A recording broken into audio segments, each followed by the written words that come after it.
June 4, 1942. Mid-Pacific Ocean, somewhere between Midway Atoll and the Japanese carrier strike force. The submarine USS Nautilus hung suspended in the dark throat of the sea, her hull groaning under the pressure of 200 feet of water. Inside, the air tasted of diesel fumes, sweat, and something else. Disappointment, perhaps, or the metallic tang of failure. Lieutenant Commander William Brockman stood at the periscope, his jaw clenched as he watched the massive silhouette of a Japanese aircraft carrier cutting through the surface waves above. The Kaga, 30,000 tons of imperial ambition, steamed in a zigzag pattern that made targeting difficult but not impossible. Brockman had already fired 4 torpedoes at another carrier an hour earlier. He'd heard them run hot and true, beneath the waves, their propellers humming like mechanical hornets. But no explosion had followed, no column of water, no breaking of steel. Just silence, and the sound of his own crew's breathing in the cramped control room. Now he aligned another shot. The mathematics were perfect. Range, bearing, speed, depth. The firing solution was textbook. He gave the order and the submarine shuddered as compressed air forced another Mark 14 torpedo from its tube. Through the periscope, Brockman watched the wake trace a white line toward the carrier's midsection. His stopwatch ticked. The seconds stretched like wire. The torpedo should have struck. The carrier sailed on, untouched, while the Nautilus dove deep to evade the inevitable depth charge response. In the darkness of the Pacific, in the middle of what would become one of the most decisive battles in naval history, the most technologically advanced submarine force in the world was armed with weapons that refused to work. The Mark 14 torpedo was supposed to be America's great equalizer beneath the waves, a precision instrument of modern warfare that would terrorize the Imperial Japanese Navy from the Coral Sea to the coast of Tokyo. Instead, it had become a national humiliation wrapped in secrecy, a failure so profound that Japanese admirals would laugh when interrogated after the war, genuinely amused that American torpedoes had been so reliably ineffective for so long. But the laughter would not last. What those admirals could not foresee, what no one in the summer of 1942 could fully understand, was that the very nature of American democracy, its insistence on questioning authority and demanding accountability, would transform this catastrophic failure into an instrument of total victory. The path from that transformation would be written in the wreckage of the Imperial fleet, in sunken battleships and burning carriers, in submarines finally armed with weapons that worked, and commanders finally free to use them. The story of the Mark 14 torpedo begins not in the Pacific, but in the bureaucratic halls of Newport, Rhode Island, where the Naval Torpedo Station had spent the interwar years developing what they believed would be the finest underwater weapon ever conceived. The torpedo that emerged from their laboratories in the 1930s was an engineering marvel, 20 feet long, weighing over 3,000 pounds, powered by alcohol-fueled steam turbines that could push it through the water at 46 knots. Unlike the contact detonation torpedoes of the First World War, the Mark 14 carried a magnetic influence exploder, a device so sophisticated it was meant to detonate beneath an enemy ship's keel, where the explosion would break the vessel's back and send it to the bottom in minutes. On paper, it was revolutionary. In practice, it was a disaster wrapped in layers of institutional arrogance and peacetime complacency. The problems began with testing, or rather, the lack of it. The Mark 14's magnetic exploder, designated the Mark 6, was considered so secret that the Navy refused to conduct live-fire tests against actual targets. The cost was prohibitive, they argued. Each torpedo cost $10,000 in Depression-era money, the equivalent of a small house. Instead, the weapon was tested in theoretical exercises and carefully controlled demonstrations where torpedoes were recovered before they could actually detonate. The submariners who would eventually have to stake their lives on these weapons were assured by the experts at Newport that everything worked perfectly. The mathematics were sound. The engineering was flawless. No further testing was necessary. When war came to Pearl Harbor on December 7, 1941, the United States Submarine Force steamed into the Pacific with supreme confidence in their primary weapon. That confidence lasted approximately 3 weeks. Submarine after submarine reported the same maddening phenomenon. Torpedoes that ran beneath targets without exploding. torpedoes that detonated prematurely hundreds of yards short of their targets, torpedoes that struck enemy hulls with solid metallic clangs and then sank without detonating at all. In January 1942, the submarine USS Sargo fired 13 torpedoes at perfect targets and scored 0 hits. The skipjack fired 8 torpedoes at a Japanese merchant convoy and watched all 8 either fail to detonate or miss entirely, despite perfect firing solutions. The Seawolf put 4 torpedoes into a large freighter, heard them strike the hull, and then watched the freighter sail away undamaged. The submarine commanders began filing increasingly desperate action reports. Something was catastrophically wrong. Yet the response from the Bureau of Ordnance in Washington was dismissive, sometimes bordering on insulting. The torpedoes were fine, they insisted.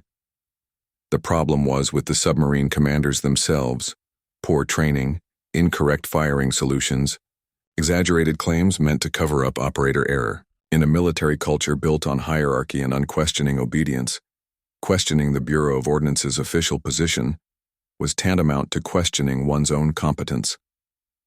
Many commanders fell silent, accepting the official explanation even as they watched their weapons fail mission after mission. But the submarine force had inherited something from the broader American culture that made this silence ultimately unsustainable. Unlike the rigid hierarchies of the Imperial Japanese Navy or the Kriegsmarine, where orders flowed downward without question and failure was often punished with disgrace or death, the American submarine service maintained channels for dissent, for questioning, for demanding that reality be acknowledged, even when it contradicted official doctrine. This was not insubordination. It was the application of democratic principles to naval warfare, the insistence that truth mattered more than institutional pride. The Japanese, meanwhile, watched these early months of the submarine war with a mixture of relief and contempt. They had entered the Pacific conflict with their own fears about American submarines. Japan was an island nation utterly dependent on merchant shipping to sustain both its civilian population and its military expansion across the Pacific. Glycine, nightmare scenario for Japanese naval planners, had always been an aggressive American submarine campaign that would strangle their supply lines, sink their tankers, and starve their garrisons. The technology existed for such a campaign. American submarines were larger, faster, and more comfortable than their Japanese counterparts. They had longer range, better radar, and more sophisticated fire control systems. On paper, they should have been devastating. Instead, they were an annoyance. Japanese convoy logs from 1942 record dozens of submarine contacts that resulted in no damage whatsoever. Merchant captains reported periscopes and torpedo wakes, but their ships sailed on untouched. The freighters, carrying oil from the Dutch East Indies to the home islands, the transports packed with soldiers bound for Guadalcanal, the supply ships sustaining garrisons from New Guinea to the Aleutians, all moved with far less interference than Japanese planners had feared. By mid-1942, some Japanese naval officers had begun to believe that American submarine torpedoes were simply inferior weapons, that for all their technological sophistication, the Americans had somehow failed to master the basic art of underwater warfare that Japan had perfected with their own Type 93 Long Lance torpedo. This perception was reinforced when Japanese ships did occasionally sustain torpedo damage. More often than not, the torpedo had struck the bow or stern, a glancing blow that caused flooding but rarely proved fatal. The massive detonations beneath, the keel that the Mark 14's magnetic exploder was designed to produce, simply never materialized. When they interrogated captured American submariners, Japanese intelligence officers were told about the Mark 14's magnetic influence feature, but they saw no evidence of it in combat. It seemed like American boasting, technological theater designed to mask a fundamentally defective weapon. What the Japanese could not see was the rage building within the American submarine force. Commanders who had spent years training for war, who had put themselves and their crews at enormous risk to stalk enemy ships through mined and patrolled waters, were watching their torpedoes fail with soul-crushing regularity. The waste was not just material. Though each failed torpedo represented $10,000 in months of production, it was psychological. Submarine warfare demands patience, nerve, and the willingness to hunt like a predator, in an environment that can kill you as easily as the enemy. To do all that, to position yourself perfectly, to fire your weapon at point-blank range, and then to watch it fail, it broke something in men. Some commanders became cautious, rationing their torpedoes and taking only the most certain shots. Others became reckless, firing spreads of 6 or 8 torpedoes at single targets in hopes that sheer volume might overcome the weapon's unreliability. The turning point came not from Washington, but from the submarine force itself. In the summer of 1942, Rear Admiral Charles Lockwood took command of the Pacific submarine fleet. Lockwood was a different sort of flag officer, a submariner himself, a man who had commanded boats and knew the terror and exhilaration of combat patrols. When his commanders told him the torpedoes were failing, he believed them. More importantly, he was willing to stake his own career on proving it. Lockwood organized a series of unauthorized tests in the waters off Pearl Harbor. He had his boats fire torpedoes at known depths against underwater cliffs where observers could verify the weapon's running depth. What they discovered was damning. The Mark 14 ran approximately 10 feet deeper than its depth setting indicated. A torpedo set to run at 10 feet, the optimal depth to hit a destroyer or cruiser was actually running at 20 feet, passing harmlessly beneath its target's keel. This explained the magnetic exploder's failure to detonate. It was never close enough to the target ship's magnetic field to trigger. It also explained the lack of contact hits. The torpedoes were running too deep to strike anything. The problem was traced to the Mark 14's depth control mechanism, which had been designed for the slower Mark 10 torpedo of the previous generation. When mounted on the faster, more powerful Mark 14, the increased water pressure on the torpedo's nose caused it to dive deeper than intended. The fix was relatively simple, adjusting the depth settings to compensate. But the fact that this problem had gone undetected for nearly a year of combat operations, that it had required a flag officer to conduct field tests that should have been done before the war, revealed the depth of institutional failure. With the depth issue resolved, the submarines went back to war with renewed confidence. Surely now the torpedoes would work. They did not. Throughout the fall of 1942, submarine commanders reported a new phenomenon. Their torpedoes were now running at the correct depth and striking targets, but they still weren't exploding. The submarines USS Growler and USS Haddock both reported solid hits against Japanese cruisers that failed to detonate. The Tenosa fired 15 torpedoes at a stationary Japanese tanker, each one a perfect shot, and scored only 2 explosions. 11 torpedoes had struck the tanker's hull and failed to detonate at all. This was too much to ignore. Lockwood authorized more tests, this time firing torpedoes against submerged cliffs at Hawaii. When his divers recovered the unexploded weapons, they found the contact exploder's firing pin had bent or shattered on impact, instead of triggering the detonator. The Mark 14's contact exploder had been designed with a sophisticated mechanism that was supposed to detect impact from any angle and fire reliably. In practice, when the torpedo struck a target at a perpendicular angle, the most common combat scenario, the force of impact was so great that it crushed the firing pin before it could trigger the explosive. The weapon literally hit too hard to explode. The fix required machine shops and skilled technicians, months of modifications to thousands of torpedoes already distributed across the Pacific. But it was done, and by mid-1943, American submarines finally had a weapon that would run at the proper depth and detonate on contact. There remained one final problem: the magnetic exploder itself. Even with the depth issue resolved, the Mark 6 magnetic influence exploder continued to malfunction. It would detonate prematurely when a submarine fired near volcanic seamounts or areas with unusual magnetic fields. It would fail to detonate when it should, and it complicated the already difficult mathematics of torpedo warfare. Lockwood made the final, decisive choice in September 1943.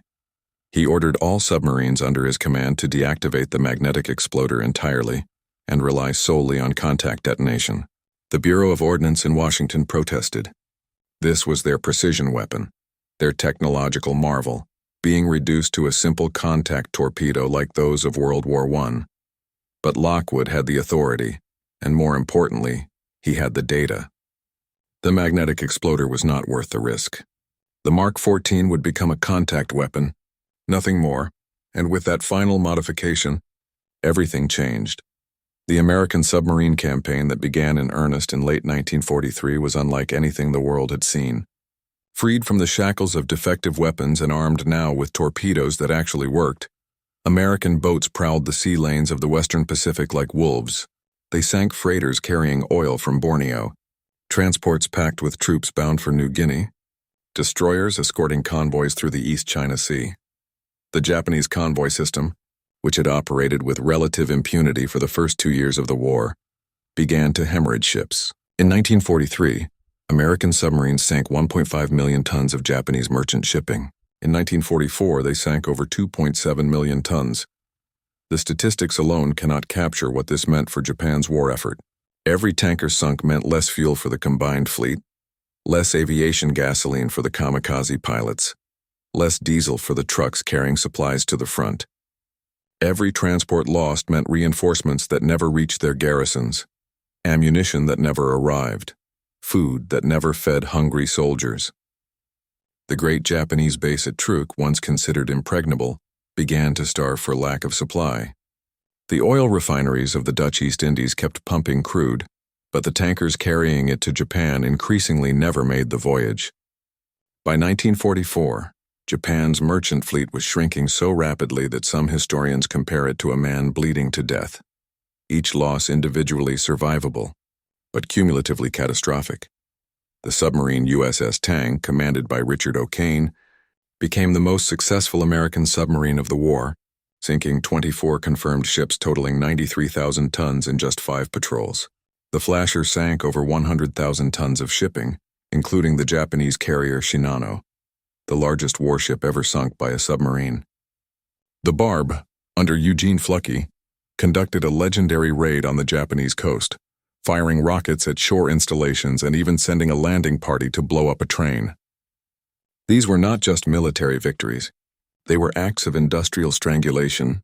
Japan's economy, which had been built on the fragile assumption of secure sea lanes, was being systematically destroyed from beneath the waves. The Japanese admirals who had once laughed at American torpedoes stopped laughing by 1944. The convoy system that was supposed to protect merchant shipping had failed catastrophically.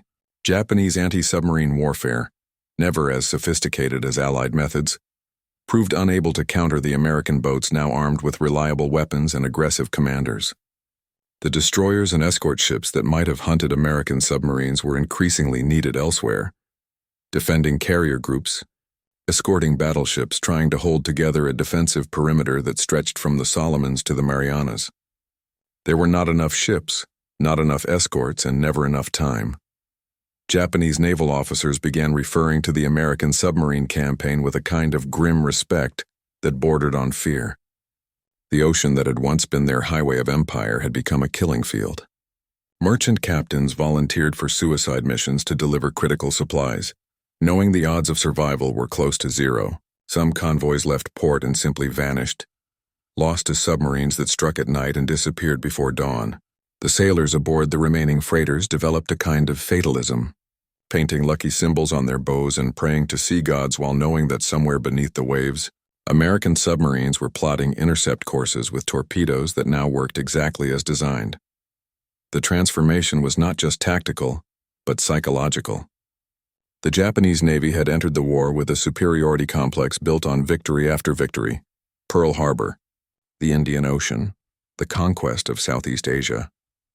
They had believed themselves invincible, their technology superior, their warrior spirit unmatched. The realization that American submarines could move with impunity through waters Japan claimed to control, that Japanese ships could be hunted and killed with industrial efficiency, shattered that illusion. By late 1944, Japanese convoy routes had been pushed back to coastal waters where submarines struggled to operate, but even there, they were not safe. American boats began mining harbors and waiting at choke points, turning Japan's home waters into a siege zone. The symbolic weight of this reversal cannot be overstated. Japan had gone to war in part because of American economic pressure, the oil embargo, the cutting off of scrap metal and raw materials that Japan needed to sustain its industrial base. The submarine campaign was that same economic pressure applied not through diplomacy, but through violence, through the systematic destruction of every ship that tried to carry resources to the home islands. It was suffocation warfare, and it worked with devastating efficiency. But there is a deeper story here, beneath the statistics of tonnage sunk and ships destroyed. The Mark 14 torpedo disaster, and the way it was ultimately resolved, reveals something fundamental about the nature of American military power that the Japanese High Command never fully understood. It was not just about superior production. Though American shipyards did eventually build hundreds of submarines and tens of thousands of torpedoes. It was not just about better technology, though American radar, sonar, and fire control systems were generally superior.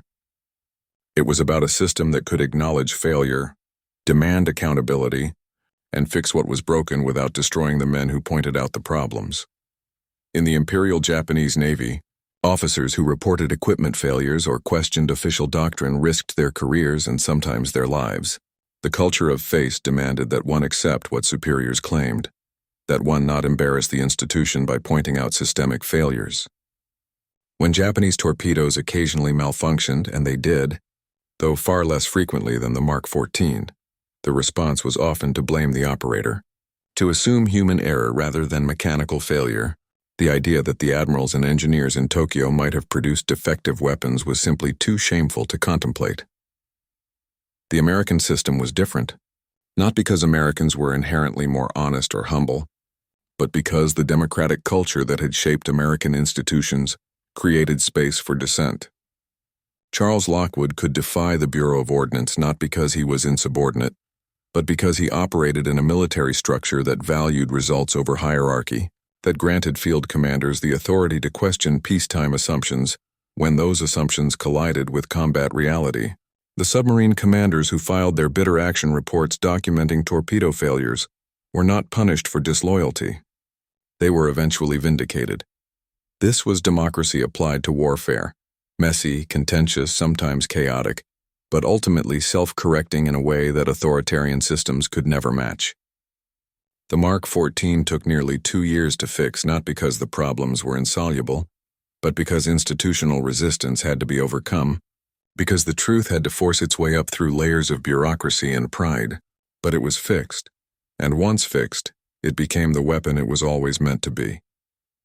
By the time the war ended in August 1945, American submarines had sunk over 1,300 Japanese merchant ships, more than 5 million tons of shipping. They had destroyed 60% of Japan's merchant fleet and a third of her combat vessels, including 1 battleship, 8 aircraft carriers, and 11 cruisers. 65 submarines had been lost, over 4,000 American submariners killed, giving the submarine force the highest casualty rate of any American military branch in the war. But the campaign they waged was, in the assessment of many historians, second only to the atomic bomb enforcing Japan's surrender. The Japanese admirals who survived the war, when interrogated by American intelligence officers, spoke with a kind of bewildered respect about the submarine campaign. They had expected American submarines to be effective, but not like this. Not this relentless, not this comprehensive. Some mentioned the early months of the war, when American torpedoes had failed so consistently that Japanese planners had downgraded the submarine threat in their strategic calculations. There was, in some of the interrogation transcripts, a faint echo of that earlier laughter, the smug certainty that American technology, for all its sophistication, had somehow missed the mark. But the laughter had long since died. In its place was the grim arithmetic of a lost war. The oil that never reached Japan's carriers before the Battle of the Philippine Sea, the reinforcements that never arrived at Saipan, the food that never fed the starving garrison at Rabaul. Every one of those failures could be traced directly or indirectly to an American submarine now armed with torpedoes that worked, commanded by men who had learned their craft in the hardest school imaginable. The Mark 14 torpedo, once a symbol of bureaucratic arrogance and peacetime complacency, had become something else entirely, a weapon forged through failure and perfected through stubborn insistence on truth. The submariners who carried it into battle knew its history, knew the 2 years of frustration and waste that had preceded their own missions. Many of them had been there for the failures, had heard their own torpedoes clang uselessly off enemy hulls or detonate prematurely, or simply vanish into the depths without effect. They had earned their weapon through that suffering, and they wielded it with a kind of focused rage that comes only from vindication too long delayed. There is an object that threads through this entire story, a symbol that appears again and again in the action reports and patrol logs of American submarines: the periscope photograph. American submarines were equipped with cameras mounted to their periscopes, and commanders were encouraged to photograph their targets before firing. These photographs served multiple purposes: intelligence gathering, damage assessment, verification of kills. But they also became a kind of proof, visual evidence that the submarine had done everything right, that the firing solution had been perfect, that any failure could not be blamed on the crew. In the early months of the war, these photographs documented failure after failure: pristine images of Japanese merchants and warships, perfectly centered in the crosshairs, followed by action reports that noted no explosion observed, or premature detonation, or dud. The photographs became exhibits in the case against the Mark 14, irrefutable evidence that something was catastrophically wrong. Some submarine commanders kept personal collections of these images, filed away like legal briefs for a trial that they hoped would eventually come. But after the fixes, after the depth control was adjusted and the contact exploder was repaired, and the magnetic influence feature was disabled, the photographs changed. Now they showed explosions, towering columns of water erupting beside enemy ships, vessels listing with broken backs, smoke pouring from gutted hulls. The periscope photograph became proof of a different kind, evidence that the weapon finally matched the skill and courage of the men who wielded it. These images were not art, not propaganda. They were documentation of industrial destruction, cold and factual. But in their own way, they were beautiful, because they represented the vindication of 2 years of rage and frustration. In the after-action reports that accompanied these photographs, the prose was often understated, almost clinical. Fired 3 torpedoes at bearing 285. 2 hits observed. Target broke in half and sank in 4 minutes. But beneath that professional language was the unspoken knowledge that this kill, and all the others like it, had been earned twice.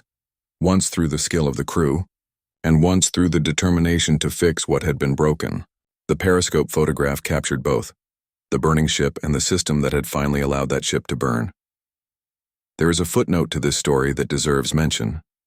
After the war, the Bureau of Ordnance conducted its own internal investigation into the Mark 14 disaster. The report, when it finally emerged, was a masterpiece of bureaucratic self-protection.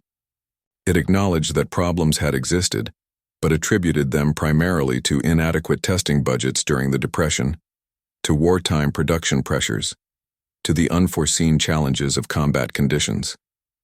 Nowhere did it seriously grapple with the institutional arrogance that had dismissed submarine commanders' complaints for 2 years, that had blamed the operators rather than the weapon, that had defended defective torpedoes long past the point when the evidence of their failure was overwhelming.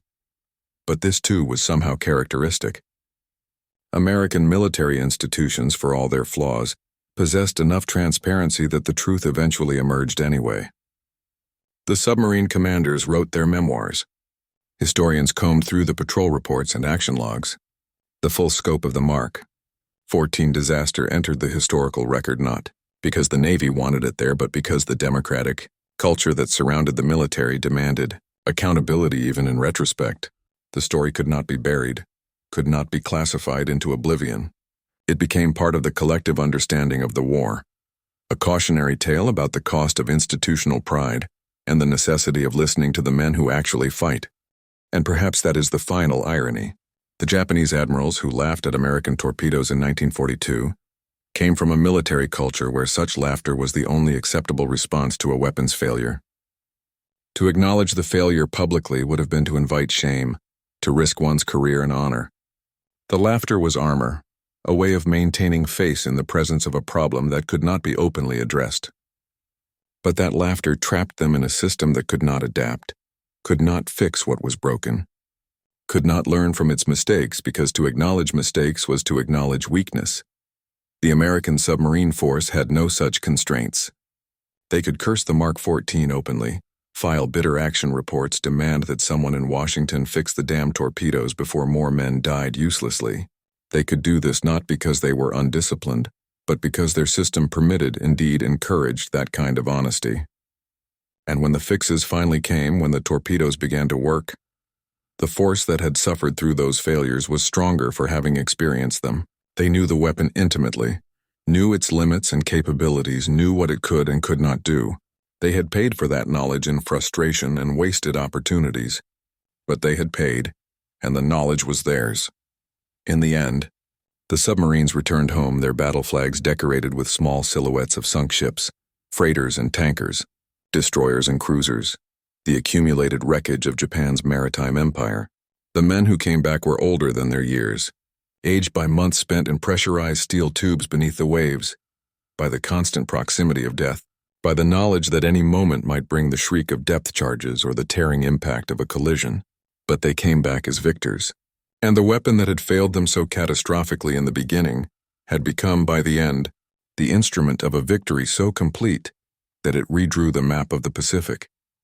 The Japanese admirals, those who survived to see the occupation, no longer laughed. Some of them, in their post-war writings, acknowledged the submarine campaign as one of the decisive factors in their defeat. A few even expressed a kind of professional admiration for the efficiency and relentlessness of the American boats. But whether they understood the deeper lesson, the lesson about systems and adaptability, about the strength that comes from acknowledging failure, is less clear. The Imperial Japanese Navy had been built on tradition and hierarchy, on the assumption that discipline and spirit could overcome material disadvantage. That assumption had carried them through victory after victory in the war's first year, but it could not survive contact with an enemy who learned from mistakes, who fixed what was broken, who valued truth over face.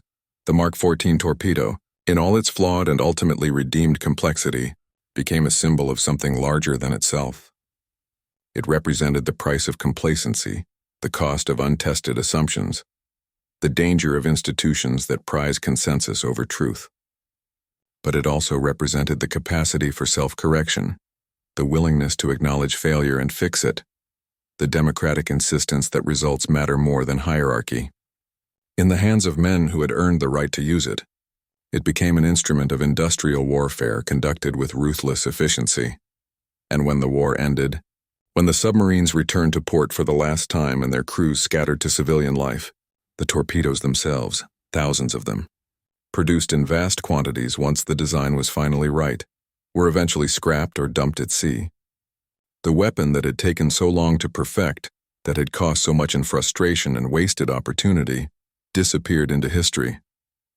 But the lesson remained, written in the emptiness of Japan's harbors, in the missing names on merchant marine rosters, in the silence of a fleet that had once ruled the Pacific and now lay scattered across the ocean floor.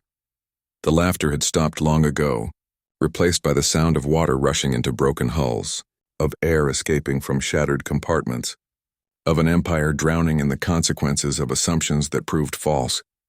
And in that silence, in that ending, there was a kind of truth that transcended the mechanical details of exploder mechanisms and depth control, a truth about the nature of power, about the systems that wield it, and about the terrible price of refusing to see clearly when clarity is the only thing that might save you. The periscope photographs remain in the archives, fading images of smoke and fire and sinking ships. They are evidence, documentation, history, but they are also testament to the men who took them, to the battles fought beneath the waves, and to the weapon that finally, after so much suffering, did exactly what it was supposed to do.